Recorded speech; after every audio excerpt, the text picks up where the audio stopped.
You're watching the Wrestling Nerd Broadcast. Now here's your hosts, Tom, Nick, and Dave. It's you, it's me, it's N.R.D. It's you, it's me, it's N.R.D. Uh-huh. Let's start the show. That is right, ladies and gentlemen. It is you, it is me, it is T, it is D, and it is my birthday today, ladies and gentlemen. The day before this comes out. That's right, everyone. That's why I get 2 rings today. 2 rings with the crown jewels. And speaking of crown jewel, this past weekend, we had the King and Queen of the Ring pay-per-view. We had Double or Nothing. We had my birthday celebration. We had a whole lot of stuff going on. This is the Wrestling Nerd Broadcast. Of course, I'm Dave Canning, joined by Mr. Tom Says Hi, Sasso. Big weekend. We had unboxing videos, but we'll probably talk about the crate when Nick gets here on the next episode. We told him to show up tonight. I think he's out drinking right now at his Memorial Day barbecue, which is fine. You know, it's not how you win a Herald, but, you know, it's what happens. So King and Queen of the Ring, really quick, I'll be honest. It is the first Saudi show that I sat down to watch live. Oh. Of all of them. And for one reason, I was hoping that it would be the debut of Uncle Howdy. That's the only reason why. I've watched highlights afterward. I have I've gone back and watched replays of certain matches, like when Sami Zayn finally appeared last year. I wanted to see his entrance. I want to see how he was welcomed. So I saw that. Prior to that, nothing, because there's a whole mess of problems with those shows, and we're not going to get into all of that. But yeah, from what I saw, decent B pay-per-view. The people that I thought would win, King and Queen of the Ring, and Gunther and Nia Jax. I didn't know who won. Who won? Oh, well, spoiler alert.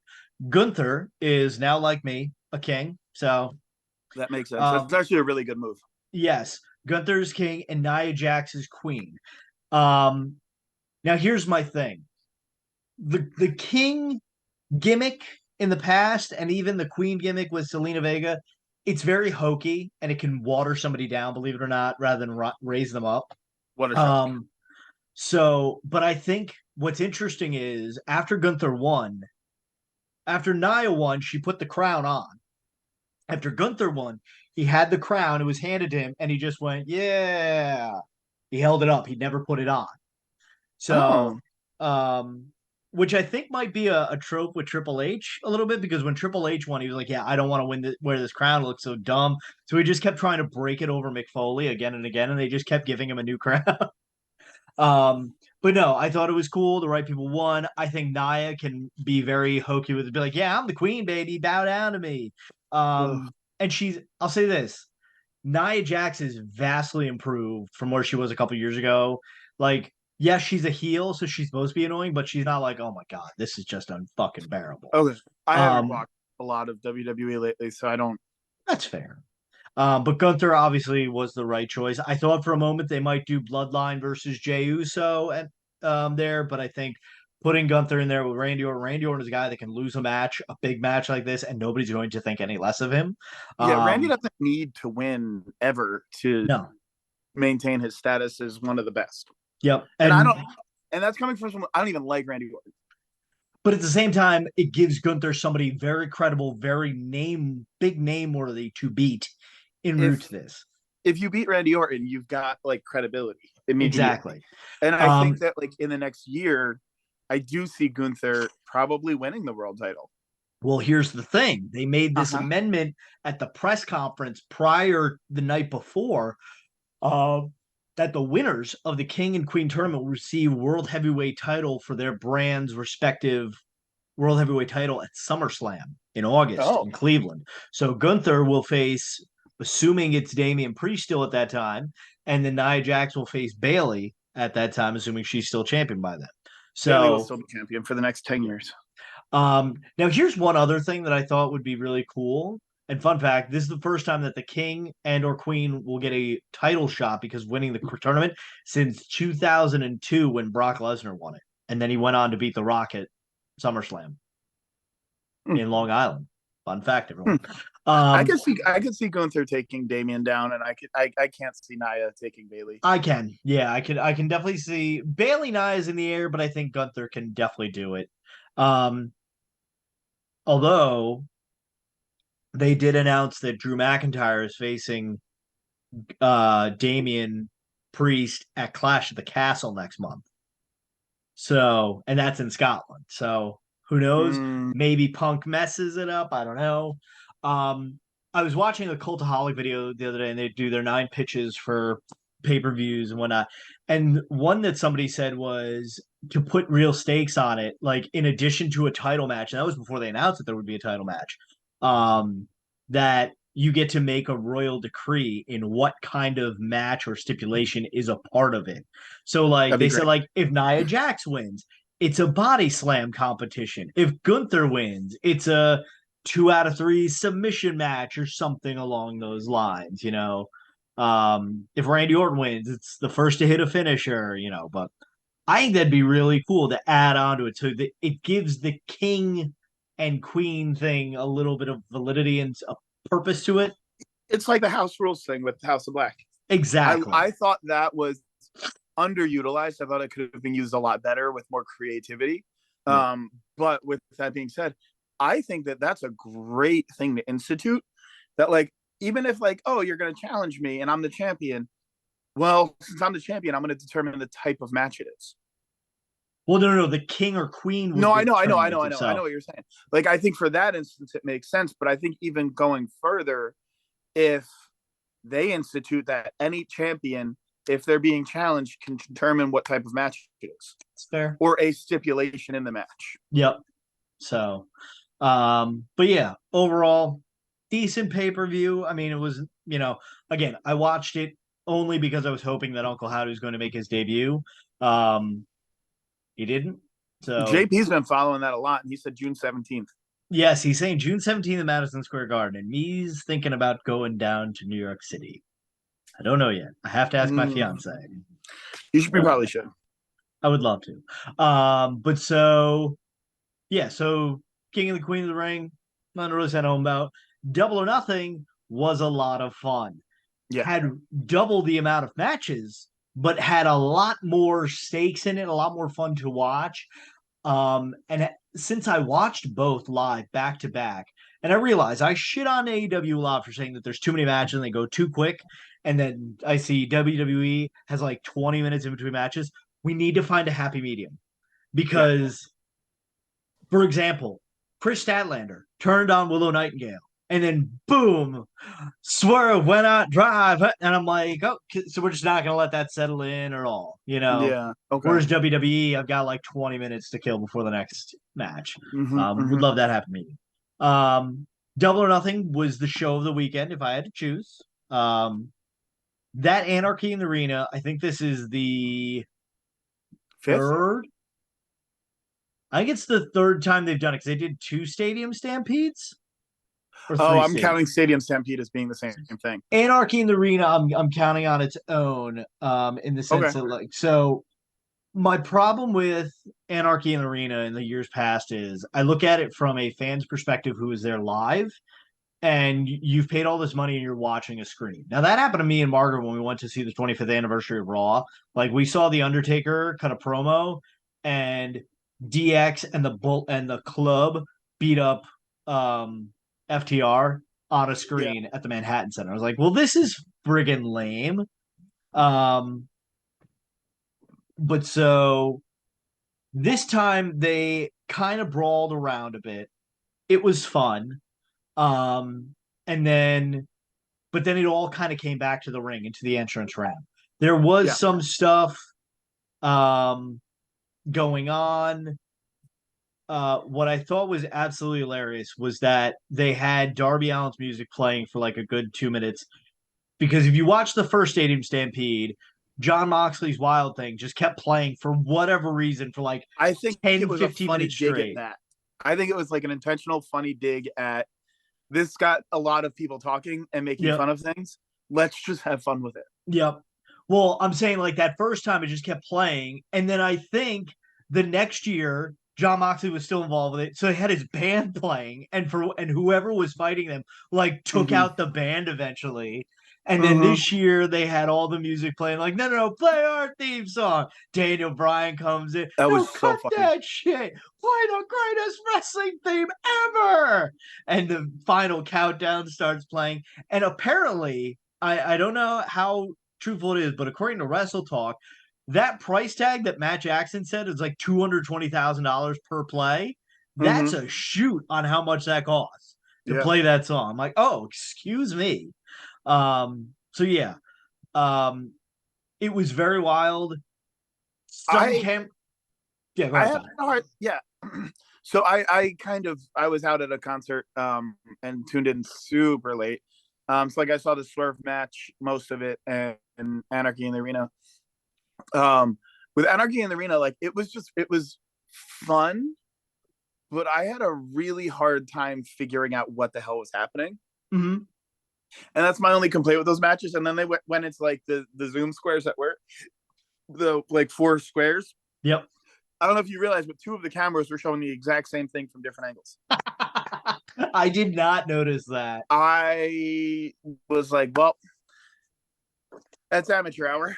But it was fun. I really think that match is a good way to get playful, funny spots in, while also doing incredibly like high risk spots. Yep. While also continuing a story in multiple different ways. So like, one, Okada is just hysterical.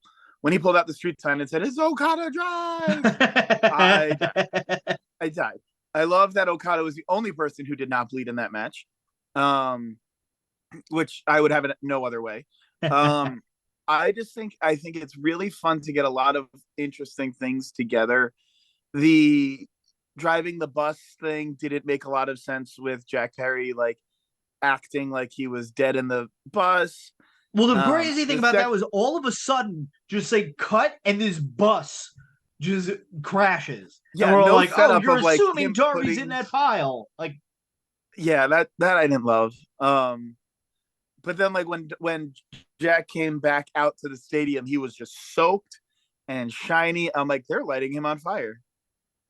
Yep. I went straight there because I'm like, oh, like he comes from an acting family. There's stuntmen he's probably friends with. Yeah. They if anyone's gonna do this and do it safe, it's him.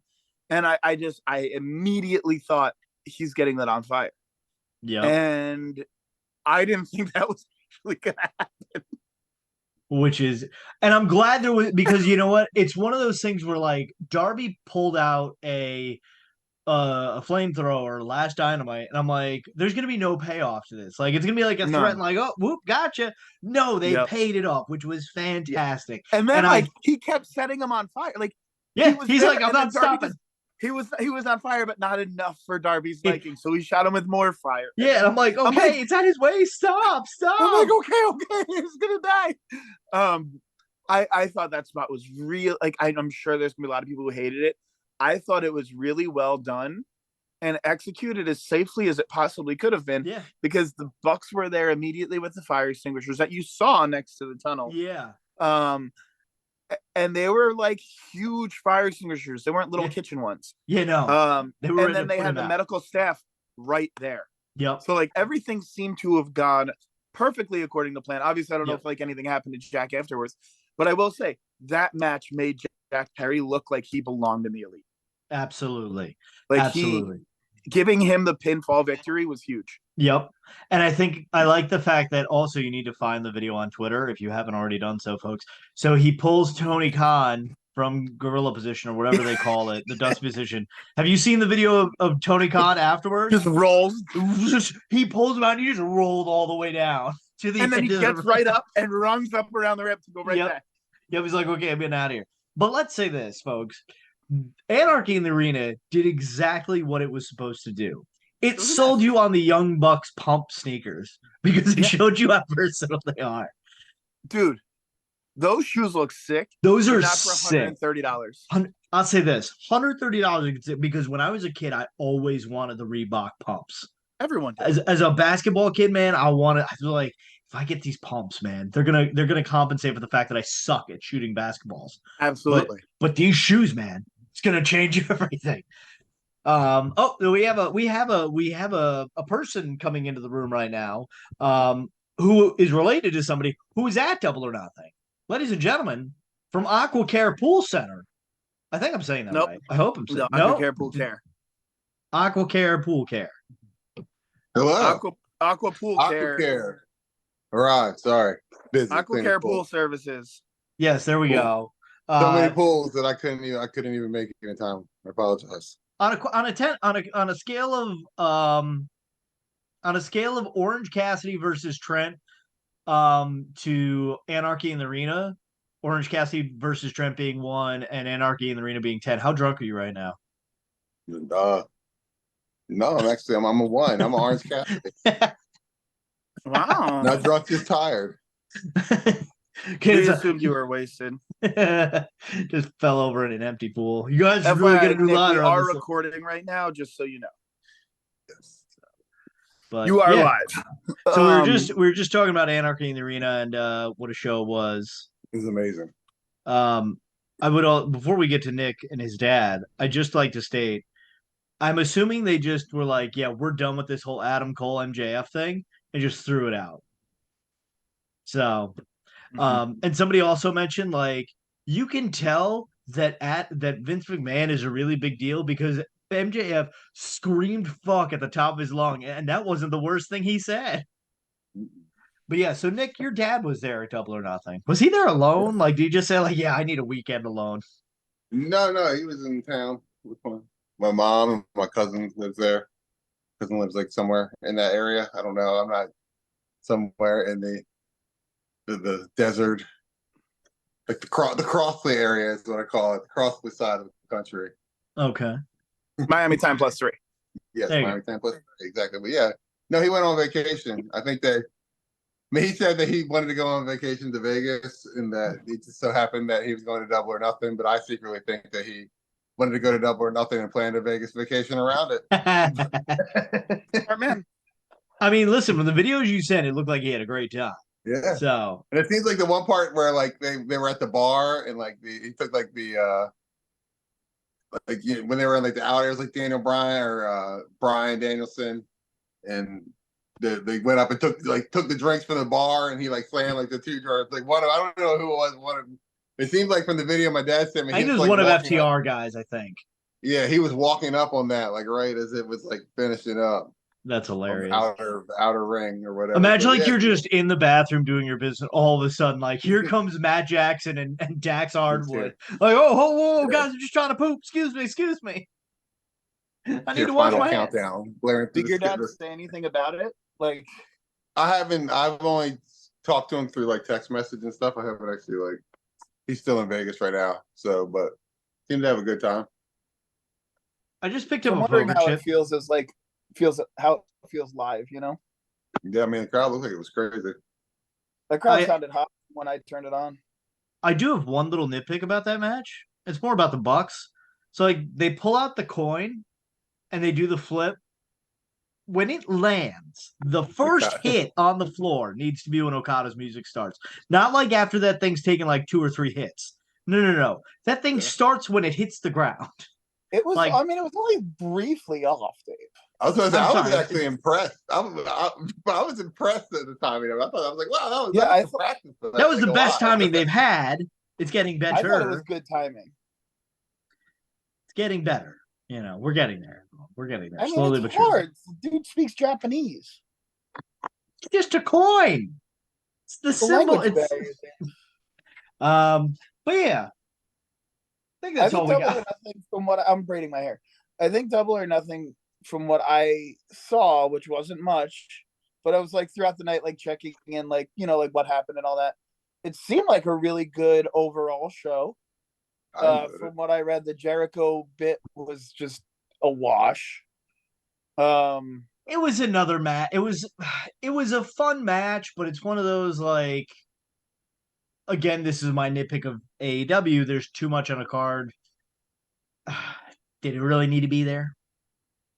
I think it's only there because it's Jericho and he wants it there. Yep. the women's title, I know we want to treat like a big deal, but did anyone think that Toni Storm was losing to Serena Deeb? No. Same with Mercedes Moné. Did anybody think Mercedes Moné was going to lose this match? I thought she might, honestly. I wasn't sure on that one. Look at that braid. There we go. That's fancy. But You look like the guy from not POD. I'm thinking, who's the guy? The guy from Korn. There's a guy. Jonathan Davis. No, not Jonathan Davis. There's another guy from Korn. I can't remember which instrument. I think it was the bassist, maybe. But oh man, I'm failing the '90s generation. It's fine. But yeah, no, Double or Nothing. It felt like Swerve versus Christian. So here's my biggest problem. It is Double or Nothing. They're obviously going to expand their pay-per-view schedule. They're going to eventually get to 12 pay-per-views a year, which is fine. However, it's not too much money. Well, no. But here's my thing outside of that. Revolution, Full Gear, Double or Nothing, All In or All Out are your big 4 core pay-per-views. Mm-hmm. That should not have a B pay-per-view heavyweight championship match. You need to make me think at that pay-per-view that title could change hands. I had no doubt in my mind that Swerve was retaining that title. I had no doubt in my mind that Toni Storm was retaining that title. Yeah. Willow losing to Mercedes, okay. I thought maybe, maybe. Before, so. But, I mean, Christian's not winning that AEW title. No. He's not. I'm sorry. He main evented against Kenny Omega. He won the Impact title from Kenny on the first episode of Rampage, I think it was. But that was to pop a rating to show you, like, oh, anything can happen on Rampage. And now Rampage is just skippable. You need to do better on those shows. I'm sorry. I forgot about Rampage. Yeah, you and me both. Remember when Dark? I literally watched Dynamite. That's it. That's it too. The Adam Copeland, Malachi Black thing was probably my favorite match of the night. Other than how did they do the barbed wire cage? It was barbed wire wrapped around the top of the cage. Oh. Yeah, it wasn't an actual cage of barbed wire. It was still a good match because they pulled barbed wire down. Have barbed wire all over it. Yeah, no, they had weapons surrounding the ring though, like on hooks. Like there was a barbed wire bat. There were several tables in there. Okay. But let's just talk about the spot of the match. The lights go down and Gangrel pops out, baby. And boy, does he look as good as he did in '99. Fantastic. I know there's younger people who are like banging. There is a good chunk of people who probably don't know who he is or like didn't do anything for them, but there's a large portion of the adult crowd who are like, oh yes, this is fantastic. Well, I feel like the vast majority of like millennials and older, like that's what we were waiting for this whole time. Yep. It was expected. Yep. I did at one point, like when Brody and Buddy stood with Adam, and I was like, oh. And then they just beat the shit out. I was like, oh, they had me for a second. I didn't know that happened. So, but it was really cool. That was a fun match, only to be topped by Anarchy in the arena. Again, everything else on that night is kind of forgettable, unfortunately. Like Will Ospreay and Roderick Strong had a great match, but which led to just Adam Cole coming out and then MJF coming out. So MJF, by the way, his tan looked like shit. He looked dirty. Like he had been like crawling through like a tunnel to get to Las Vegas. But he had the Triple H vest with the jean jacket thing, which I thought was cool. That was funny. It was, it's one of those if you know things. Yeah, again, I'll say this. If I had to choose a 3-hour pay-per-view with 5 matches in WWE or a 4.5 hour, just not including the 2 matches on the buy-in, which I think was 10 matches, I'm choosing that 5-card match. That 5-card show any day of the week. Did you guys watch the media scrum at all? I did not. I'll listen to that on my way into work. It felt really uncomfortable. Why is that? it didn't, like, usually, like, there's like a banter, and there's like a lot more like enthusiasm from the questions from the reporters and stuff, and everyone, it felt like no one wanted to be there, wrestlers included. Tony had Tanahashi just kind of sit there with him the whole time. Tanahashi's English is not good. Tanahashi was there? Yeah. Why was Tanahashi there? Because he protected he was protecting Tony Khan. He was the mystery opponent on Rampage or something. Oh, that's right. Yes, he was on Rampage. I forgot somebody mentioned. So it's they're really trying to solidify the relationship with New Japan. It seems like, but like it was just really awkward to watch, and like there weren't a lot of like good questions from the media. Nonetheless, questions from the media. Well, I just have an assumption on that because there was something where like at the last, I think it was like the Backlash press scrum, like Triple H said something ill about Sean Ross Sapp or something like that. I remember that. And there was something along the lines, but also there was, I think this is the first. Is this the first time that they showed the? This is the first pay per view for AEW since they showed the Brawl in footage, correct? Yes. I think so. like that was they showed that after Dynasty. I think so. But like, yeah, I think it's just one of those. The media is kind of in an awkward spot right now with, whether it be Triple H and or Tony Khan. I love the media scrum. They don't need to be that long. No, this one was short. Was it? Like it's fun. It's fun to listen to afterward. It gives that real sport feel. Well, it's good. I like listening to it because it like gives like one. Tony Storm's usually brilliant. Yeah. And I thought she was just okay this time. Mercedes Moné needs to not be given a microphone. Never. Like, because she's very good in the ring. She just needs to wrestle.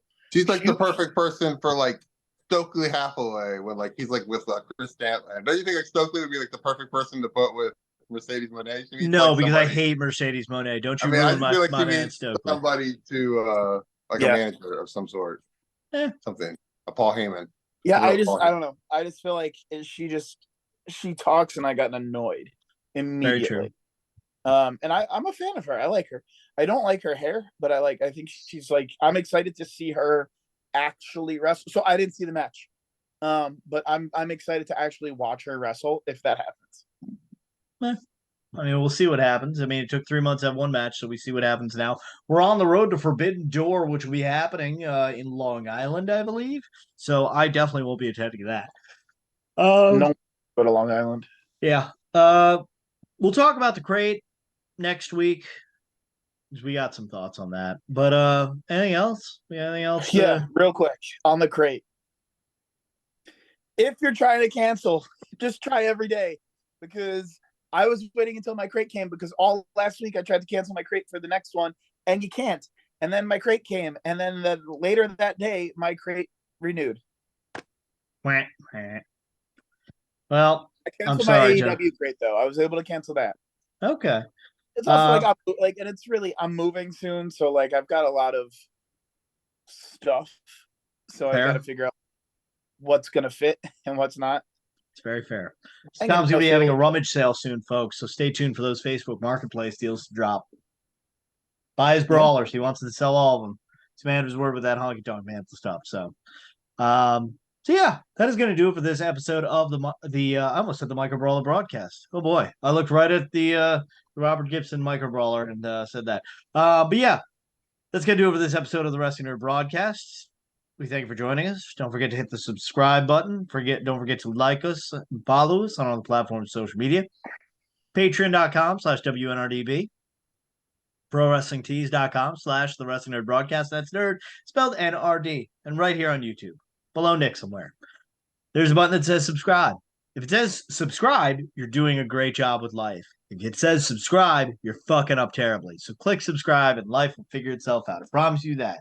In the words of Batman, I am Batman. So, ladies and gentlemen, on behalf of Mr. Tom Says Hi, Sasso. Wait, hold on, time out. Did we say happy birthday to Dave? Yeah. Yeah, okay. I'm sorry. Happy birthday, Dave. Oh, I said it when we weren't recording. Sorry. Well, happy birthday, Dave, while we're recording. I said it at the beginning, so. My 37th trip around the sun begins today, ladies and gentlemen, and You're a year older than me? I'm 36. Oh. I'm now 36. Okay. But I have begun my 37th lap around the sun right now. But this you're will only be like 8 days older than me then. This will be the greatest year of my life, as I will be getting married.